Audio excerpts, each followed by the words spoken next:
All right. Hello again. Welcome to week 4 of the semester.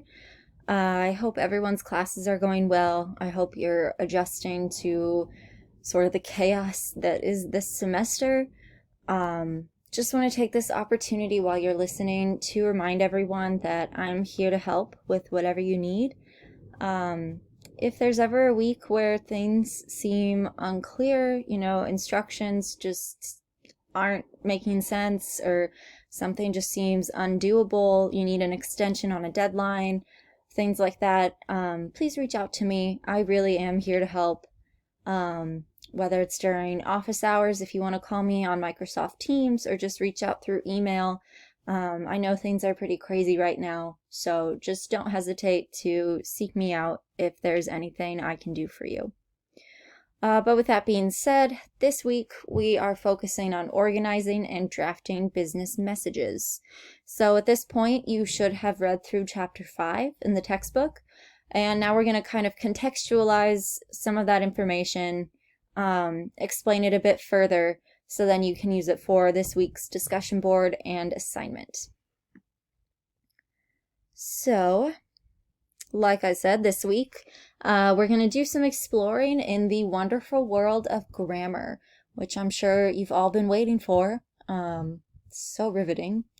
And we're going to try to come to understand the value of clarity and conciseness in business writing. So the types of writing you've done in other classes probably value much different things than business writing. You're never really going to have like a word count or a page limit or anything in business writing. It's meant to be very short, to the point, easy to understand, easy to absorb. Put this in here because figured in, whether it's an English class or something else, I'm sure we've all been in the position where we have to meet word count and are just kind of filling it with pointless things. That is the opposite of what you want to do in the context of business writing. Meant to be clear, meant to be concise. So we'll talk through some strategies today of how to kind of make sure that our writing is really centered around those values of clarity and conciseness. So the textbook suggests starting the process of organizing and drafting a business message with research. So when we hear the word research, we often kind of read it as like a really formal process. And if you've taken like English 101 or 102, it probably has been framed that way. And that's not necessarily wrong, but just in the context of business writing, research is usually a lot more informal. The textbook suggests starting with a few questions when it comes to research before drafting your message. And those questions are, what does the receiver need to know about the topic? So really just what's the main idea? What are we really trying to convey? What is the receiver to do? So with this information, what are they supposed to do with it? Do they need to sign up for something? Do they need to follow a link? All sorts of things like that. How is the receiver to do it? So what kind of instructions do they need to follow? What are the next steps? When must the receiver do it? Is there some kind of deadline that they need to meet? And what will happen if the receiver doesn't do it? So this kind of plays into persuasion. So will there be consequences for not doing something with this information? Will they be missing out on something? Make sure you include that information, and if you don't know that information, you have to look it up. So I thought this quote from the textbook was kind of useful in regard to research. Whenever your communication problem requires more information than you have in your head or at your fingertips, you must conduct research. So if it's information that you don't immediately know, and you know that it is going to be necessary to your audience, you need to include it. You need to look it up and you need to include it. So again, most research that you perform for business writing is going to be pretty informal. Some of the informal research methods that the textbook discusses are search your company's or your organization's files. A lot of the time you already have information there, whether it's on kind of an old document, an old message you received, on your company or organization's website, things like that. So see if that information is somehow already at your disposal and go from there. You can talk with the boss, and by the boss, they mean whoever's in charge of this project, this topic, whatever it is you're writing about. So who is going to be the expert when it comes to this information? Might be easiest to just reach out to them with a question that you have. Interview the target audience. So just kind of have an informal discussion of someone from your audience, see what they're looking for, what questions they might have, things like that. Or similarly, conduct an informal survey. So send out an email or a poll or something to a few people who are a part of this audience just to kind of get more information on them. Sometimes you will work with more formal research methods though, and those include access digital resources, so using search engines, databases, things like that. Searching manually, so going to the library, looking through physical documents. Investigate primary sources, so actually having kind of formal discussions with members of your audience. The textbook talks about things like focus groups. So something that you're talking with your audience, but it's not just like an informal conversation sitting down with someone. It's like collecting data on your audience. And again, similar to that, gathering primary data. So conducting an actually formal survey where you're really going to break down and analyze responses, or looking at trends. The textbook talks about like sales at an outdoor company and tracking trends for when people are more likely to buy a certain product, things like that. Really kind of scientific, method-focused research. So after you've performed your research and gotten all of the information you need, the next step is going to be generating ideas and organizing that information. So the textbook emphasizes the fact that not all questions are answered through research. Not every step that you need to take in composing a piece of writing is going to be answered through your research. Once you have that information, it doesn't kind of just fall into place. You need to have really mindful ways of organizing it and present it in a way that's going to be most effective for your audience. So the textbook lists a few examples of generating ideas. We're just going to focus on a couple. And those would be brainstorming versus brainwriting. Brainstorming, I'm sure we've all heard this term before. We might have done some brainstorming sessions in classes, things like that. The textbook calls brainstorming spontaneous contribution of ideas from members of a group. So it's just kind of sitting down with people, all laying out our ideas. But some problems with brainstorming, a lot of people criticize it because it can value quantity over quality. It kind of just lays out all the ideas on the table. It's just like the more the better. Sometimes conversations just kind of devolve into who's the loudest, who is, the most comfortable speaking in front of a group. So for that, doesn't always lead to the best ideas being used. And I just saw a typo there, so I am going against things that I'm teaching you. I apologize for that. I'm not going to restart the recording though, but I apologize. So a lot of those critics who don't like the idea of brainstorming because it's just kind of messy, not everything discussed is always useful, suggest a process called brainwriting. And this involves writing out ideas rather than speaking them. So rather than just like sitting around a table and everyone just kind of spouting out their ideas, they take some time to write down their ideas, organize them a little bit, and then everyone presents their ideas and you discuss them from there. Why this is more beneficial is it just can be a little more thoughtful. People maybe will think through their ideas a little more slowly when they have to write them. It gives everyone a chance to kind of work through what they're thinking and share what they came up with. And Another important strategy when it comes to drafting and organizing your ideas is formatting an outline. This is something we may all have done. You probably at this point, or you might have your own kind of process for writing an outline at this point in your academic career, but I thought I would include the textbook's suggestion for formatting an outline in case you kind of need some inspiration or a jumping point. So it lays out, write your title as your main idea or purpose, first major component, and then break it down into these subpoints. So this can be helpful for kind of a longer message, or if it's a message that's really conveying a lot of information, really laying out and organizing how you're going to present this information can help you kind of spot where your reader might have trouble, where they might need clarification, and you can format the message to make it most effective.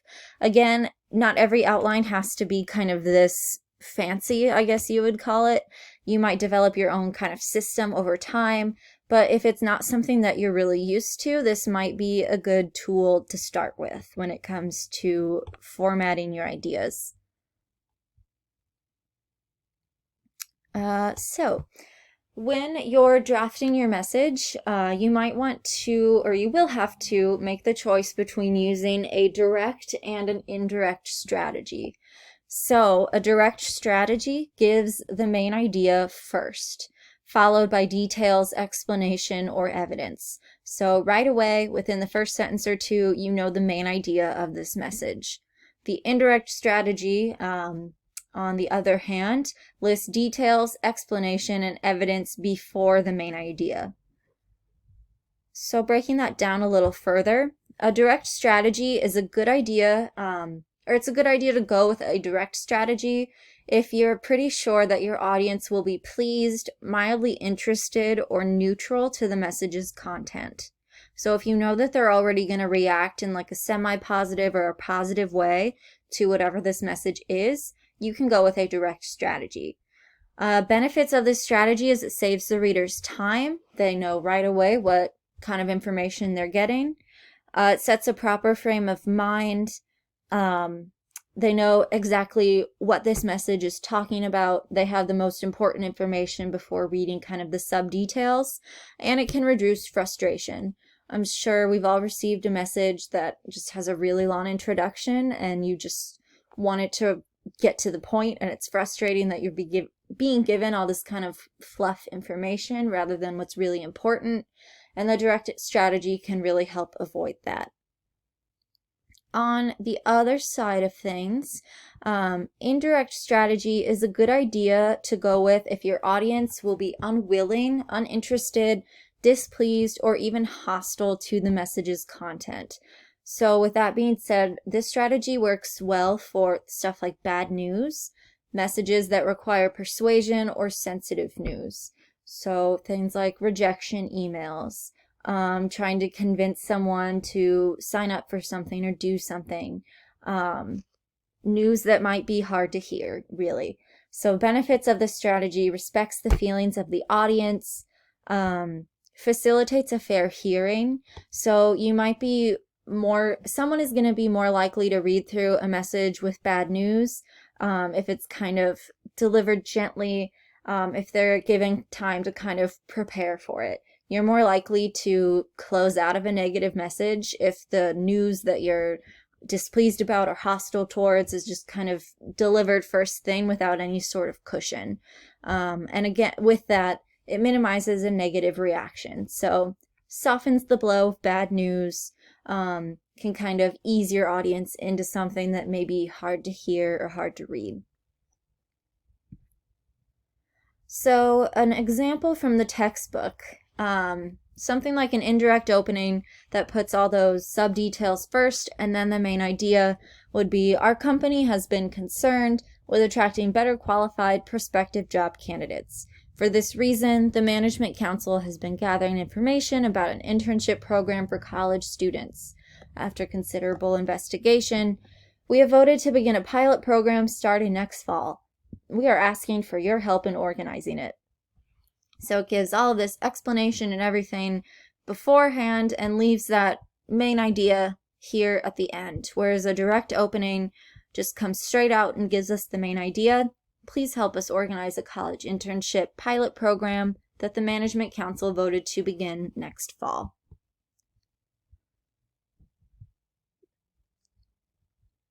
So you can see where kind of the direct opening may be better for business-oriented messages. Just because if you're in a busy environment, you're reading messages quickly, you're receiving lots of messages, something like this might kind of lead to frustration. Like, you don't necessarily need to know about the company's concerns. You don't necessarily need to know about the research that the Management Council has been doing. Your main concern, or the audience's main concern here, is the fact that they're being asked to help organize this. So it's something that's going to affect their schedule, things like that. So it's probably best to put that here in the beginning. So with that, we're going to move on to some more kind of grammar-focused ideas from this chapter. So we're going to talk about common sentence faults. So once you've done everything else, you've conducted your research, you've decided your strategy, now you actually have to start writing. So this week we're going to focus on shorter messages so we can really look at our writing on a sentence level, really zoom in and think about our grammar habits, common grammar habits in other people's writing, and how you can work to avoid like really common mistakes. And 3 of those would be sentence fragments, run-ons, and comma splices. I liked this little comic because it has good examples of each of these mistakes, and also illustrates what happens if you correct grammar too much in real life. So maybe keep all this in writing. First thing is a sentence fragment. So a sentence fragment is usually a broken off portion of a complex sentence. And we'll look at an example of this in just a second. Usually you can identify a fragment based on the words that introduce them. So words like although, as, because, even, except, for example, and the rest of these listed. So let's look at some examples. A sentence fragment looks like this: because most transactions require a permanent record, good writing skills are critical. So that's a fragment because these are broken off portions. So this is actually a complex sentence here. So you could fix it by saying because most transactions require a permanent record, comma, good writing skills are critical. Another fragment would be the recruiter requested a writing sample, even though the candidate seemed to communicate well. And you could revise that as the recruiter requested a writing sample, even though the candidate seemed to communicate well. So a good rule of thumb for sentence fragments is look at these.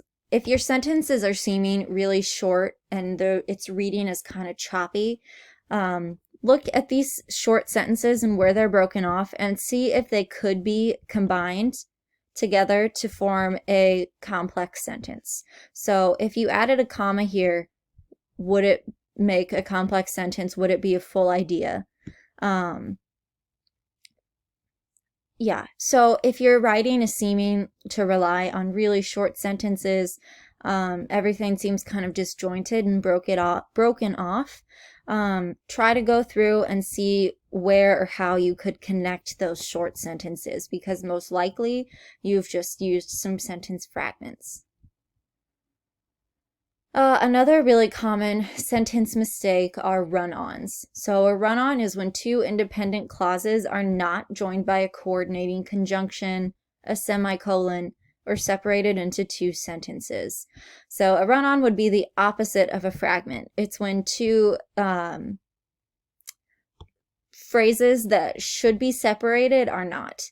So if you need to know what a coordinating conjunction is, there's this weird little acronym, fanboys, for, and, nor, but, or, yet, so. So for, you'd use kind of as a transition for because or why, and showing additional information, nor, not either, but to show contrast, or to show choice, yet to show contrast, and so to show as a result of. This one might make more sense once we look at some examples. So, an example of a run-on sentence here would be many job seekers prepare traditional resumes. Some also use digital portfolio websites. So even just reading that out loud, you can see that it's too long. It just doesn't fit. It's not really how we speak. And there needs to be this pause here. So in the textbook's revision, they've added a period. So whereas you'd go through for a fragment and see where you can combine sentences, for run-ons you'd go through and kind of look for sentences that seem too long and see if you can separate them and how you would separate them. So fixing these mistakes, you can really work through these mistakes by reading your writing out loud. See where you kind of take natural pauses and where you don't, and those can help you identify those run-ons and those fragments. So another example of a run-on sentence would be one candidate sent an email resume, another sent a link to her online portfolio. So again, if you read that out loud, you want to just take a natural pause here. It doesn't make sense reading this out loud without any kind of division between these two phrases. So in the textbook's revision, they added a semicolon. And a semicolon can replace a period. It's just a way to kind of connect two sentences that flow well. If you don't want to use a period, it can help you kind of have some variety in your sentences. You could have put a period here too, just fine. Yeah. So the last really common sentence mistake are comma splices. So a comma splice is when a writer joins two independent clauses with a comma. So independent clauses can be joined with a coordinating conjunction. So our friends, the coordinating conjunctions up here, or a conjunctive adverb. So things like however, consequently, therefore, and other phrases that are similar. So some examples. Some employees prefer their desktop computers, comma, others prefer their tablets. So those are actually, or could be, two separate sentences. That comma isn't the best thing to use. So they've shown you a few different options for fixing the comma splice. And the first one would be using one of those coordinating conjunctions to show contrast. So some employees prefer their desktop computers, comma, but others prefer their tablets. So you just add that coordinating conjunction and you're good to go. There's also some employees prefer their desktop computers, semicolon, however, others prefer their tablets. So in that second option, they've used the conjunctive adverb. And the third option would just simply be splitting them up into two sentences. So some employees prefer their desktop computers, semicolon, others prefer their tablets. So you could really do whatever you'd like here. You could add one of these coordinating conjunctions, a conjunctive adverb, split the sentences. It would really be up to you and however you feel like your writing has to flow. So with all of this grammatical stuff, I know that's a lot of information to kind of throw at you at once. This is all a learning process, and I don't expect you to be able to perfectly tell me what a conjunctive adverb is right now. These are just common mistakes that we really want to look out for within our writing. It's something that we'll keep coming back to, that I'll keep commenting on within your writing. And they're easy mistakes to make. Everyone can kind of fall into these no matter how long you've been writing, no matter how good you are at writing. So this is why revision, proofreading is really important. So right now we're just kind of learning what these are, looking out for them, so don't feel like you have to be perfect at all of this stuff right from the get-go. Another important characteristic of business writing is favoring shorter sentences. So a good rule of thumb is not letting your sentences exceed 20 words.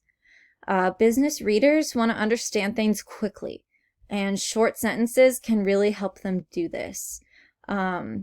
But with that being said, you want to make sure you strive for balance between short and long sentences.